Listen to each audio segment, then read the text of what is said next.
سورہ ہود پر گفتگو ہے، اور یہ سورت مکی سورت ہے، اور اس سورت کا جو موضوع ہے وہ ہے دعوت الی التوحید، توحید کی طرف دعوت دینا، توحید کی طرف بلانا۔ یہ حضور علیہ السلام کا جو مکہ کا آخری دور ہے اس میں نازل ہونے والی صورتوں میں سے ہیں۔ اس میں 123 آیات ہیں، 10 رکوع پر مشتمل یہ مبارک صورت ہے، جس میں 1625 کلمات ہیں، 6905 حروف ہیں، اور اللہ تعالیٰ نے اس سورہ مبارکہ میں اقوام عالم کے حالات پر بھی بحث کی، انبیاء علیہ السلام کے واقعات کو بھی بیان فرمایا۔ اس لیے حضور علیہ السلام کی داڑھی مبارک کے جب کچھ بال سفید ہوئے تو صحابہ نے رضوان اللہ علیہم اجمعین نے جب پوچھا تو اللہ کے حبیب نے فرمایا شیبتنی الہود والمرسلات، مجھے سورہ ہود نے اور سورہ مرسلات نے بوڑھا کر دیا ہے۔ اللہ تعالیٰ نے یہاں پر سب سے پہلے فرمایا کتاب احکمت آیاتہ ثم فصلت من لدن حکیم خبیر، کہ یہ ایسی کتاب ہے جس کی آیتیں حکیم اور خبردار کی طرف سے مستحکم کر دی گئیں، اور پھر ان کو بڑی تفصیل کے ساتھ وضاحت کے ساتھ بیان کیا ہے۔ اور جو سب سے پہلا حکم ہے اللہ تعبدوا الا اللہ، کہ اللہ کے علاوہ کسی کی عبادت نہیں۔ اب یہاں اللہ تعالیٰ نے جو اس میں مختلف رہنمائیاں ارشاد فرمائی، اس میں سے پہلی چیز ہے استغفار، کہ ہمیں استغفار اور توبہ کو اختیار کرنا چاہیے، یہ نتائج پیدا کرتی ہے۔ ہر نبی اپنی قوم کو آ کر استغفار کی دعوت بھی دے رہے ہیں۔ اور پھر دوسری چیز یہاں بیان فرمائی الا انہم یثنون صدورہم لیستخفوا منہ، کہ کچھ لوگ اپنے سینے جو ہیں وہ دورے کرتے تھے لیستخفوا منہ، تاکہ اس سے چھپ جائیں۔ اللہ تعالیٰ نے اب اس میں 2 قسم کے لوگ ہیں، ایک تو صحابہ کی جماعت میں سے مخلصین تھے کہ جو قضاء حاجت میں یا اپنی بیویوں کے پاس جانے میں، برا نہ ہونے میں انہیں دقت محسوس ہوتی، حیا آتی اللہ سے، تو وہ کوشش کرتے کہ ایسا نہ ہو، اس لیے وہ بہت جھکنے کی کوشش بھی کرتے۔ تو فرمایا اللہ تعالیٰ نے کہ تمہیں اپنے اوپر خواہ مخواہ میں برڈن نہیں ڈالنا چاہیے، اللہ تعالیٰ تو ظاہر و باطن کو جاننے والا ہے۔ اور دوسرے کچھ لوگ ایسے تھے کہ منافقین اور کفار جو سازشیں کرتے، اور ان سازشوں کو وہ مل بیٹھ کر وہ جب غور و خوض کرتے اور کسی کو پتہ نہ چلے تو وہ جھکنے کی کوشش کرتے، چھپ کر بات کرنے کی کوشش کرتے۔ اس طرح سے ان کا تذکرہ بھی کیا۔ امام الہند امام شاہ ولی اللہ محدث دل بھی فرماتے ہیں کہ وہ باطل نظریات بھی اس سے مراد ہیں کہ جو دلوں کے اندر کجروی پیدا کر کے انسانی سماج اور سوسائٹی کو توڑنے کا ذریعہ بنتے ہیں، تو ان سے بھی بچنے کی ضرورت ہے۔ پھر اللہ تعالیٰ نے فرمایا وَمَا مِن دَابَّةٍ فِي الْأَرْضِ إِلَّا عَلَى اللَّهِ رِزْقُهَا، اللہ تعالیٰ نے کائنات میں چلنے والے ہر زیرو کا رزق اس کے آنے سے پہلے اس کائنات میں بھیج دیا۔ اب اس رزق کے اعتبار سے بھی ہم ذرا افراد و تفریق میں مبتلا ہیں۔ جس طرح واقعہ آتا ہے جسے امام راضی رحمہ اللہ نے اپنی تفسیر میں بھی بیان فرمایا کہ حضرت سیدنا موسیٰ علیہ السلام اپنی اہلیہ کو پیچھے چھوڑ کر آئے تھے، دل میں جب اللہ سے ملاقات ہوئی تو ان کے لیے پریشانی تھی کہ ان کے کھانے پینے کا انتظام ہو، تو اللہ تعالیٰ نے فرمایا موسیٰ رزق تو میں دیتا ہوں، تو کیوں پریشان ہو رہا ہے؟ یہ تیرے سامنے پتھر ہے، اس پتھر کو توڑ۔ جب انہوں نے وہ پتھر توڑا اندر سے ایک اور پتھر نکل آیا، کہا اسے توڑ، اسے توڑا تو اندر سے ایک اور پتھر نکل آیا، کہا اسے توڑ۔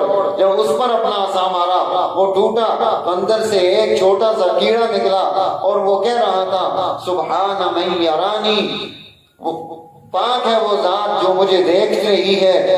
وَيَسْمَعُ كَلَامِي، میرے کلام کو سن رہی ہے، وَيَعْلَمُ مَكَانِي، اور اسے میری جگہ کا علم ہے، وَيَذْكُرُنِي وَلَا يَنسَانِي، جس نے مجھے یہاں بھی یاد رکھا اور مجھے یہاں پر رزق دیا، مجھے بھولا نہیں۔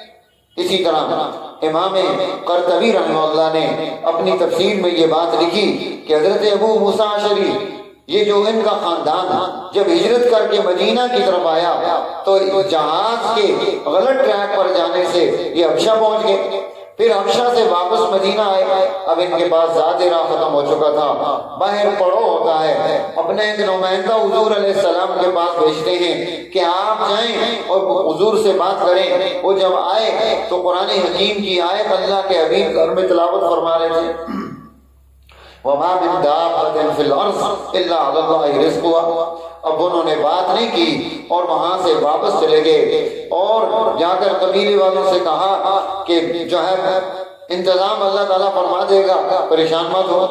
دو آدمی آئے، ان کے پاس بڑے تھال تھے، ان میں مختلف قسم کی چیزیں تھیں، سارے قبیلے نے اس میں سے کھایا، پھر وہ بچ گیا، پھر وہ انہوں نے کہا یہ اللہ کے حبیب کو واپس کر دیں، شکریہ بھی ادا کر دیں کہ آپ نے یہ جو نعمت بھیجی یہ جو ہے ہم نے کھا بھی نہیں، بچ گئی۔ تو جب حقیقت حال پتہ چلی تو یہ تھی۔ یہ اس طرح کے کیسز سوسائٹی میں، سماج میں تمام لوگوں کے لیے نہیں ہوتے، اس پر قانون نہیں بن سکتا۔ قانون کے لیے اللہ کے حبیب صلی اللہ علیہ وسلم کا اسوہ اور نمونہ ہے۔ آپ مدینۃ الرسول میں آ کر اسے سٹی بناتے ہیں اور انصار اور مہاجرین کا مواخات بناتے ہیں۔ ایک ان کا جو ہے برڈن، جو بیت سے آنے والے ان کے پاس وسائل نہیں تو دوسروں پر ان کا برڈن آ رہا ہے کہ مل کر چلیں۔ اسی طرح آپ وہاں بازار کی ترتیب دیتے ہیں، اسی طرح آپ وہاں قانون کی ترتیب دیتے ہیں۔ حدیث مبارکہ میں آتا ہے کہ ایک قوم اللہ کے حبیب صلی اللہ علیہ وسلم کے پاس آئی، صحابہ فرماتے ہیں، ترمذی شریف میں حدیث موجود ہے کہ وہ جب آئے تو وہ جو ہے اس حال میں تھے کہ ان کے پاس کپڑے نہیں تھے، اور کچھ لوگ ایسے تھے جنہوں نے دو بندوں نے ایک کپڑے میں اپنے جو ہے وہ اعضاء کو صرف چھپا رکھا تھا، سطر کے اعضاء کو، باقی جسم ننگے تھے۔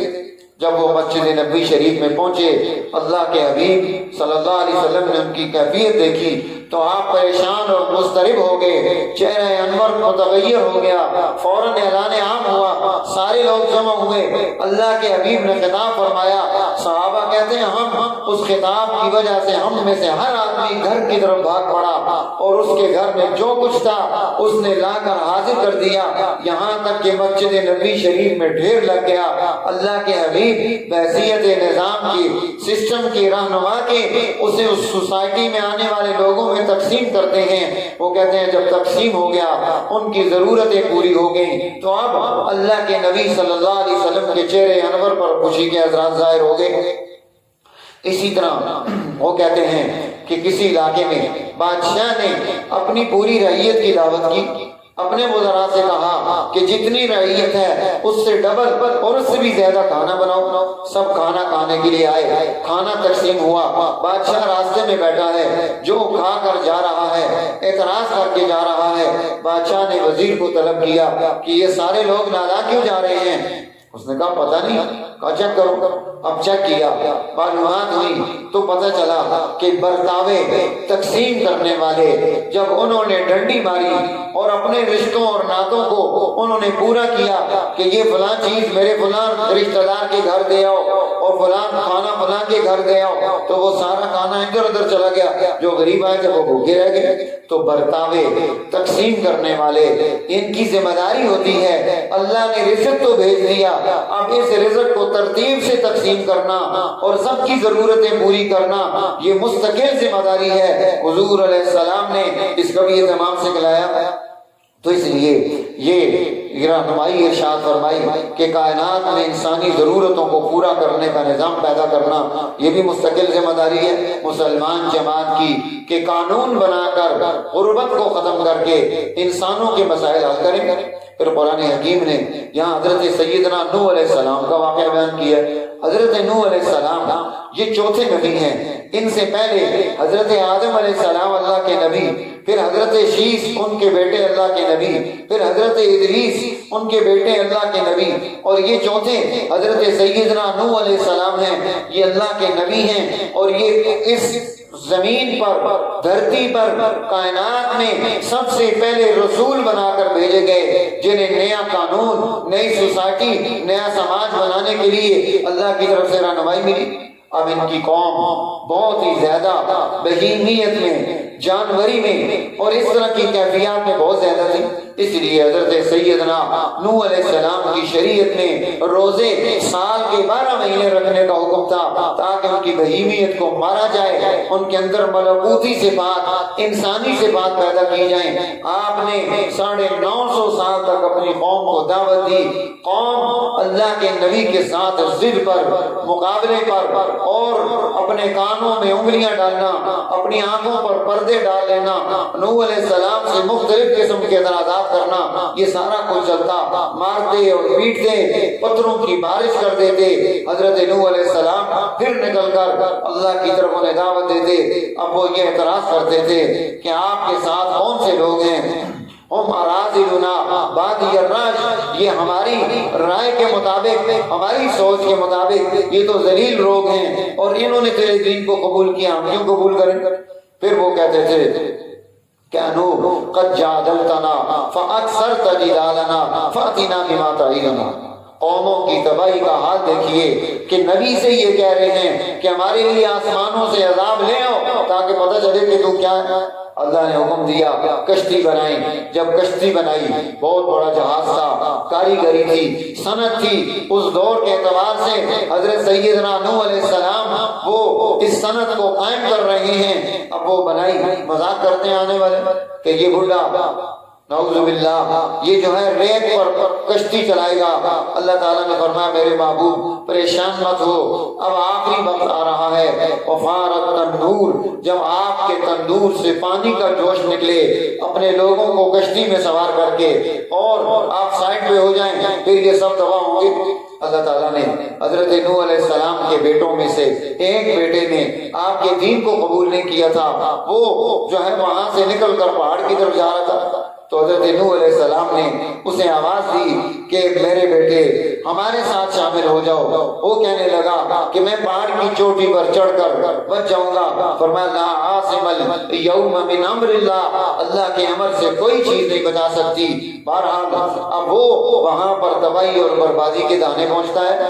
حضرت نوح علیہ السلام نے اللہ کی بارگاہ میں دعا مانگی، ربی ان ابنی من اہلی، اے میرے مولا یہ میرا بیٹا میرا آل تھا، میرا سلب تھا، یہ جو ہے یہ غرق ہو گیا۔ اللہ تعالیٰ نے فرمایا کہ میرے محبوب انہو لیس من اہلک، یہ آپ کی اولاد میں سے نہیں ہے۔ کیوں؟ انہو عمل غیر صالح، اس کا عمل آپ کے عمل کے ساتھ میچ نہیں کرتا ہے۔ تو اب دیکھو نبی کا بیٹا، نبی کا سگا بیٹا، نبی کی اولاد، اگر اس کے عمل کو اور نبی کے عمل کو دیکھا جائے، تفاوت آئے، تو اللہ تعالیٰ فرما رہے ہیں لیس من اہلک، یہ تیرا اہل نہیں ہو سکتا۔ تو آج ہم غور کریں، ہم کہاں کھڑے ہیں، ہم کون سے اعمال اختیار کر رہے ہیں۔ ہم نے جھوٹ کو، بددیانتی کو، اور سود کو، اور ناانصافی کو، اور خاندانی جھگڑوں کو، اور رشتوں ناتوں کی پامالی کو، والدین کی نافرمانی کو، اور تمام قسم کی برائیوں کو جمع کر لیا، اور مطمئن ہیں کہ اللہ ہمیں ضرور معاف کر دے گا۔ تو ان چیزوں پر رہنمائی کی ضرورت ہے۔ قوم عاد کا تذکرہ یہاں کیا کہ وہ سخت تھے، تلک عاد جحدوا بآیات ربہم وعصوا رسلہ، انہوں نے اپنے رب کی آیات کا انکار کیا اور رسول کی نافرمانی کی۔ اس کا نتیجہ کیا نکلا؟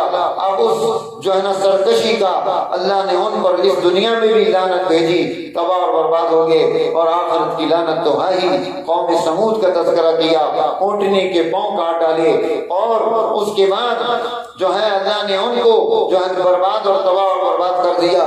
فاصبحوا فی دیارہم جاثمین، ناسمین، صبح کو اپنے گھروں میں اوندے منہ پڑے ہوئے تھے، کأن لم یغنوا فیہا، ایسا لگ رہا تھا کہ گویا وہاں کوئی تھا ہی نہیں۔ پھر اللہ تعالیٰ نے سیدنا ابراہیم خلیل اللہ اور حضرت لوط علیہ السلام کا تذکرہ کیا کہ اس قوم میں ہم جنس پرستی کی بیماری تھی، جس کے نتیجے میں اللہ کی طرف سے ان پر سزائیں مسلط ہوئیں۔ آسمانوں پر جبریل امین ان کی بستیوں کو لے کر گئے اور وہاں سے الٹا کر دیا، اوپر سے پتھروں کی بارش کی گئی، زلزلہ ان کی اس پر آیا، مختلف عذاب ہم جنس پرستی کی وجہ سے اللہ نے ان پر بھیجے۔ قوم شعیب کا تذکرہ کیا، حضرت شعیب علیہ السلام یہ خطیب الانبیاء، انبیاء میں سے خطیب ہیں، ان کا تذکرہ کیا۔ اب قوم ان سے کہتی تھی یا شعیب اصلاتک تأمرک ان نترک ما یعبد آباؤنا او ان نفعل فی اموالنا ما نشاء۔ ہم تو یہ سمجھتے تھے کہ تیری نماز تیرے ساتھ تعلق رکھتی ہے، لیکن تیری نماز نے ہمیں اگلے کام کہنے شروع کر دیے۔ یہ تو نہیں ہو سکتا، تو صرف مسیطل بن نماز پڑھا کر، تو ہمارے معاملات میں دخل اندازی نہ دے، ہمارا بازار پیمائش میں کم کرے، چیز زیادہ دے، پیسے زیادہ دے لے، نرخ میں تبدیلی پیدا کر دے، بلیک مارکیٹنگ ہو، سٹاک مارکیٹنگ ہو، مذہب کا کیا کام ہے ان چیزوں میں آنا؟ تو یہ رہنمائی حضرت شعیب علیہ السلام انہیں دینا چاہتے ہیں، وہ ماننے کے لیے تیار نہیں۔ پھر قرآن حکیم نے قوم فرعون کا تذکرہ کیا اور ایک اقوام عالم کے تذکرے کے بعد فرمایا ذالک من انباء القری نقصہ علیک منھا قائم وحصید۔ یہ بستیاں کچھ برباد ہو چکی، کچھ موجود ہیں۔ وما ظلمناہم ولکن ظلموا انفسہم، ہم نے ان پر ظلم نہیں کیا، انہوں نے اپنے ظلم کے فیصلے خود کیے۔ اور پھر فرمایا میرے محبوب ولا ترکنوا الی الذین ظلموا، آپ میں سے کوئی بھی ظالموں کی طرف ادنا سا میلان نہ رکھے۔ کیوں؟ فتمسکم النار، یہ ظالم چھو کر آپ کو دنیا میں بھی برباد کرے گا، آخرت بھی برباد کرے گا۔ پھر فرمایا ہمیں نیکی کو اختیار کرنا ہے، ان الحسنات یذہبن السیئات، جب کوئی غلطی ہو جائے اس کے بعد نیکی کرے تو وہ نیکی اس کی غلطی کا کفارہ بن سکتی ہے۔ اور فرمایا ذالک ذکریٰ للذاکرین، یہ نصیحت ان کے لیے ہے جو نصیحت پر عمل کرنے والے ہوں۔ فرمایا میرے محبوب ہم نے یہ سارے واقعات آپ کے سامنے اس لیے رکھے ما نثبت بہ فؤادک، آپ کا دل مضبوط ہو جائے، آپ پریشان مت ہوں کہ آپ پر اتنے یہ ظلم کیوں ہو رہے، آپ کی بات کیوں نہیں مانی جا رہی، آپ پر اعتراضات کیوں کیے جا رہے۔ یہ آپ اکیلے نہیں، کائنات میں بہت سارے انبیاء، رسول اور ہادی اور برحق لوگوں کے ساتھ یہی ہوا ہے۔ اس لیے یہ دنیا میں سارے ظالم ایسے کرتے آئے ہیں، آپ اپنا مشن جاری رکھیں، اللہ تعالیٰ